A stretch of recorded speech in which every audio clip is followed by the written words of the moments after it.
Hey, what's up, guys? Coach Mac, PlayFastFootball. First of all, I just want to take an opportunity to wish anybody still playing in the playoffs good luck this week. We have some area teams locally around here that are still in the playoffs, and two of the teams in our district that we compete against are in the third round of the playoffs, so that's exciting.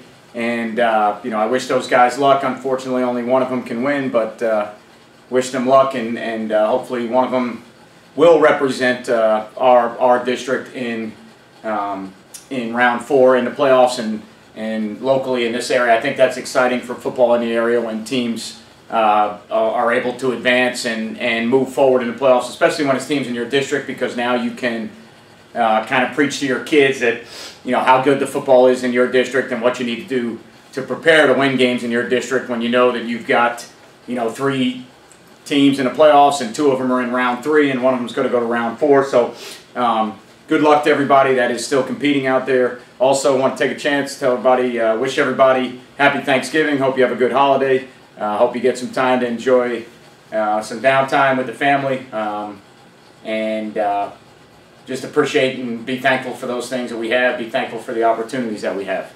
Just wanted to talk to you guys a little bit about some of the things that are coming up or what's next. For those of you that have been watching for a while, or for those of you that have been following for a while, been doing this for about 4 or 5 years now, and the most common question I get from everybody is, hey, do you have any playbooks? Do you have any DVDs that we can purchase? Or do you have any of your stuff on instructional videos? And the answer to all of that is no. I don't have a playbook. I am probably from the school of thought with the Mike Leaches of the world, where I don't believe in a playbook. I don't believe in handing out a playbook. I believe in teaching it to kids and getting out on the field and doing it. I believe in keeping it as simple as possible with multiplicity and nuances built in. But as far as the schemes are concerned, I believe in only carrying 3 or 4 run schemes and 3 or 4 drop back passing schemes and some quick game schemes. And now we'll get multiple with how we do those things, and within the read game and the RPO game and the tempo world, we'll get multiple with how we do those things. But I'm not big into formations. I'm not a big multiple formation guy. I'm not a big shift and motion guy. I'm not a big trade guy. So I believe that with our offense, our kids need to learn it in the offseason with our 7-on-7 stuff that we're allowed to do. And I think our kids need to learn it kind of, chalk, talk, walk, where we kind of teach it first on a chalkboard and we talk about it and we go through it and then we get out on the football field and we do it. And I think if we can teach it in that manner and simplistically and holistically keep it, simple and keep it to where the teaching is consistent, I think then there's really no need for a playbook. Now, we do have some things on Huddle that kids can go on and look at, but in today's day and age with Huddle and kids transferring and moving around, I just don't think it's a good idea to hand kids an actual playbook. So I've always had to tell people, no, we don't have a playbook. I don't have any instructional DVDs that I have produced out there. The videos that you've seen are the only things that I have done. But I'm excited to announce that in the future, I am currently working with some people on producing some instructional DVDs where we can get more in depth with some of the things that we do. Most of you that are familiar with the platform that I use, kind of getting in front of a camera and just speaking to you on a whiteboard and breaking it down, X's and O's, and what we do, what other people do. I've always done it on a very simple platform. It's not edited. It's a straightforward video that I shoot by myself, and you guys can see that I walk out in front of the camera after pressing record, and there's nothing sophisticated about it. And it's always been a free platform where, when I'm doing these videos for 25 or 30 minutes at a time, in a free setting, there's really, you can't fully go into detail about what you're doing when everybody has access to it. So you can't get into, sometimes you can't get into terminology. Sometimes you have to create new terminology to describe the same play. You can't get into, in the tempo world, you can't get into snap counts and how you actually do everything. And there's a lot of things that in a setting I've been using in the YouTube world that you can't get into in that platform. So I'm excited to be working with some people on getting some courses out there that'll be available online, where we can get a little bit more involved with what we're doing and get those courses out to people, where I can have some PDF files with some things written down with some rules on it, whether it be in the run game or the passing game, with how we teach it, can get a little bit more in depth with some things that we do in the tempo world and some things that we do in the defensive world. So I'm excited to announce that I've got that going on and coming up in the future. I'll be speaking at Glacier in Orlando in January, and then I'm doing 2 Chalk Wars, which is one of the new platforms Glacier has going, where 2 coaches put their schemes up on a whiteboard and go back and forth with that. And I'm excited for that, not only A, because it's a new platform that Glacier is trying out, but B, I think it's a great platform for a lot of coaches to be involved in, because you get great discussions without players involved. A lot of times in high school, what you end up finding out is the schemes really become almost irrelevant at times, because when you have players on one side of the ball that are that much better than players on the other side of the ball, the scheme sometimes becomes pointless and irrelevant, because it doesn't matter what scheme you run. If you're playing against 6 Division I football players and you don't have any college football players or Division I players on your team, chances are the scheme's not going to matter. So when you get in a chalk war with somebody, it's a great open forum for discussion, but it's also a great time to put scheme against scheme to see if all things were equal.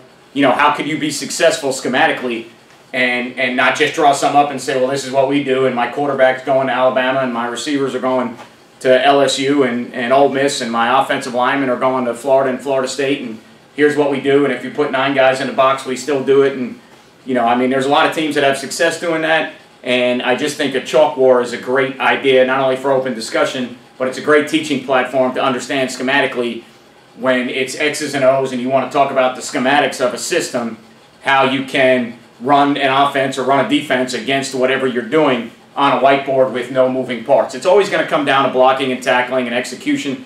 Can't eliminate that from the game of football, but schematically sometimes it's an unfair advantage when you get certain people talking on a scheme. If they always have better dudes than the other team, their scheme is always going to look better. So in high school, I'm excited about an opportunity in high school football to be able to go up and do the chalk wars with Glacier and speak. In Orlando, I'm speaking on offensive play, tempo, RPOs, inside zone with tags. I'm speaking on wide receiver play, and then I'm speaking on 4-2-5 defense, 6-man pressures, and combining 4-2-5 defense with odd fronts, Okie fronts, or 3-3 stack. So I'm excited about those opportunities as well. So in the future, we've got a lot of big things coming up that we're excited about. Florida High School Football Chat on Twitter on Sunday nights will be picking up again, where we will be, all the way through the summer, be choosing topics and taking topics from coaches across the country and what they want to talk about and discussing them out there in a Twitter social media world where people can respond and everybody can see the responses, and it's a great way to grow not only your knowledge base, but to grow your network as a coach and to meet other people and see how people do different things. So I'm excited about that opportunity. I've got a company that wants to work with us on some sponsorship stuff on the Sunday night Twitter chat, so we're excited about that opportunity. And lastly, I'm really excited about in the current early stages of putting together a PlayFast football clinic that would be in the Jacksonville, Florida area with some of, in my opinion, what I think are some of the best coaches locally in the area on offense, defense, special teams, and now that it's been going on for 4 or 5 years and we have a lot of interest in what's going on, I think it would be a good time now to kind of kick around the idea of having a clinic that is, a PlayFast football clinic where we talk about offense and defense. And I would like to get some odd front guys in, some even front guys in. I'd like to get some single high guys in and some split field guys in. I'd like to get some tempo offensive guys in. I'd like to get some under center guys in. I want it to be a PlayFast football clinic, but at the same time, I'd like it to be a clinic where people can gain knowledge in the forum that they need to gain it, which is high school football. And there's a lot of things that get done in high school football that you may not hear a college coach talk about, or you may not hear at a clinic, but there's people that are very successful doing what they do, and I think that information needs to get out there to some people that may want to choose to do that with their program. So I'm excited to say that I'm working with some people on the first PlayFast football clinic that I would like to get kicked off. If I don't get it kicked off this season, then it's definitely something that'll be on the back burner for next season. But there's been some interest. I know that I can get some good quality speakers, and I know that I've had some people interested in doing it. So obviously we're not going to try and compete with the Glazier circuit, but at the same time, when you can get a clinic of high school coaches only and coaches that are knowledgeable, that are knowledgeable on certain topics and that are going to present the topics really well, I think you can have a successful clinic and get some people involved, and you can keep the price down to where staffs can come and learn and grow, and what better way than to come down to Florida if we could do it in the colder months up north. Well, guys can come down to Florida for a vacation and they could learn some ball and talk some ball and meet some people. And to me, in my opinion, I think a good idea if other coaches would be open to it is try and do it around spring football to where you could have a clinic, and then maybe some guys would be able to visit and go watch some spring football practices and see how guys do some different things and how they practice. And I'm open to that. I don't know how many other people are, but I'm open to, if we had a clinic, to having people come over and take a look at our practice and see how we're trying to teach the things that we talked about in the clinic. And if they don't learn anything from our practice, maybe we can learn something from them being at our practice. So I think a good timeline for a clinic would be around spring football in Florida, and doing a clinic on a weekend, and then maybe having some guys, if they want to stay an extra day or two, they can come to some practices. Or if you do it closer towards maybe the spring games on a weekend, maybe you could do it to where you could have a clinic on a weekend, and then maybe some guys could be in town to see some spring games. So excited about the new platform, getting ready to teach some courses and put them out there for people to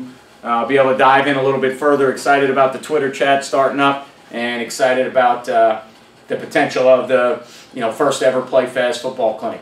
Next blog we do will be on wing T stuff. I got a comment from one of my followers that is in an area in the Pacific Northwest where he sees a lot of wing T teams, and he's interested in knowing why teams run wing T, how do you defend it, and what are they trying to accomplish when running it. So I've talked to some of my wing T friends out there, and they're going to help me provide some information on why teams run the wing T, why you see it, and what you would maybe try to do to defend it. Now, I know one of the answers that you will get, and I'm going to tell you right now, is nowadays the wing T is becoming different than what it used to be. 20 years ago, when I first got my head coaching job, there were 3 to 4 teams on my schedule every year that were going to be wing T, and you had to defend it at least 3 to 4 times a season, if not more so. And that was even in the state of Florida.